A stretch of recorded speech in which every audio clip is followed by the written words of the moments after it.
Assalamualaikum warahmatullahi wabarakatuh. Alhamdulillahi wa kafa, thumma assalatu wassalamu ala rasulillahil mustafa wa ala alihi wa ashabihi wa mawafa, amma ba'du. Hadirin kaum muslimin jamaah rahimakumullah. Kualitas manusia bisa dinilai dari perbuatannya, bukan karena tampan dan cantiknya wajahnya, bukan karena kekayaan yang berlimpah, dan bukan pula karena jabatannya yang tinggi. Tapi Allah subhanahu wa ta'ala lebih memandang khusus pada orang-orang yang berbuat kebaikan ini. Bahkan Allah subhanahu wa ta'ala punya cara tersendiri untuk memotivasi seseorang agar selalu berbuat kebaikan. Maka dalam surat Al-Qasas Allah mengingatkan, wa ahsin kama ahsanallahu ilaik, dan berbuat baiklah kepada orang lain sebagaimana Allah berbuat baik kepadamu. Dan dalam surat Al-Baqarah ayat 122, Ulkuru ni'matiyallati an'amtu alaikum, ingatlah nikmatku yang telah aku berikan kepadamu, kata Allah. Bahkan dalam surat Al-Qasas pula Allah berfirman, siapa yang datang dengan membawa kebaikan, maka dia akan mendapatkan pahala yang lebih daripada kebaikannya itu. Dan siapa yang datang dengan membawa kejahatan, maka orang yang berbuat jahat itu akan diberi balasan seimbang dengan yang pernah dikerjakan. Jemaah rahimakumullah, dalam sebuah hadis dari Abu Hurairah, Rasulullah sallallahu alaihi wasallam bertanya kepada para sahabatnya, wahai para sahabat, tahukah kalian orang-orang yang bangkrut itu? Salah seorang sahabat menjawab, bagi kami orang yang bangkrut adalah mereka yang kehilangan harta dan seluruh miliknya. Rasulullah sallallahu alaihi wasallam menjelaskan, bukan itu wahai para sahabat. Orang yang bangkrut adalah orang yang datang pada hari kiamat dengan membawa pahala sholatnya, membawa pahala puasanya, membawa pahala zakatnya dan hajinya. Akan tetapi ketika pahala-pahala itu ditimbang, datanglah orang-orang yang mengadu, ya Allah, dahulu ia pernah menuduhku berbuat sesuatu yang tidak pernah aku perbuat. Maka atas pengaduan itu Allah lalu memerintahkan agar orang tersebut membayar dengan bagian pahalanya.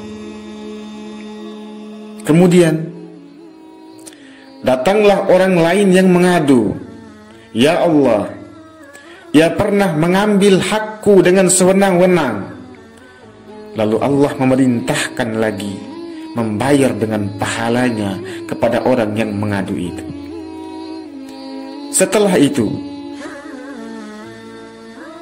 datang lagi orang lain dengan aduan yang berbeda, sampai akhirnya seluruh pahala sholatnya, pahala puasanya, dan pahala hajinya habis dipakai untuk membayar orang-orang yang haknya pernah dirampas olehnya, yang pernah disakiti hatinya, ataupun yang pernah dituduh tanpa bukti yang benar. Kini pahalanya tidak tersisa lagi, sebab semua telah habis dipakai untuk membayar atas perbuatan zalimnya yang dilakukannya semasa hidup di dunia.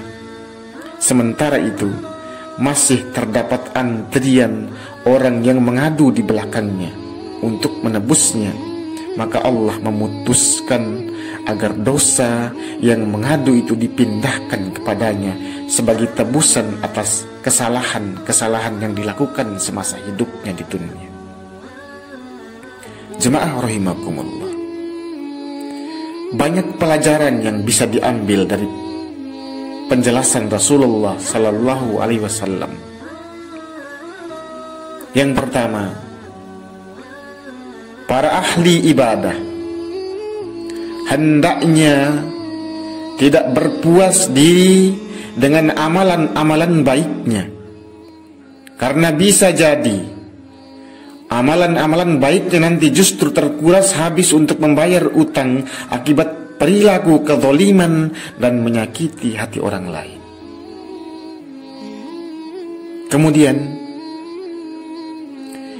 jika orang yang membawa bekal pahala solatnya, orang yang membawa bekal pahala puasanya, orang yang membawa bekal pahala zakat dan hajinya bisa jatuh bangkrut, apalagi orang yang datang tanpa membawa bekal pahala sama sekali, tidak saja terancam bangkrut, tapi celaka dan terlaknat. Kemudian selanjutnya jemaah rahimakumullah, Allah yang maha adil akan memperhitungkan segala amal perbuatan manusia sekecil apapun timbangannya.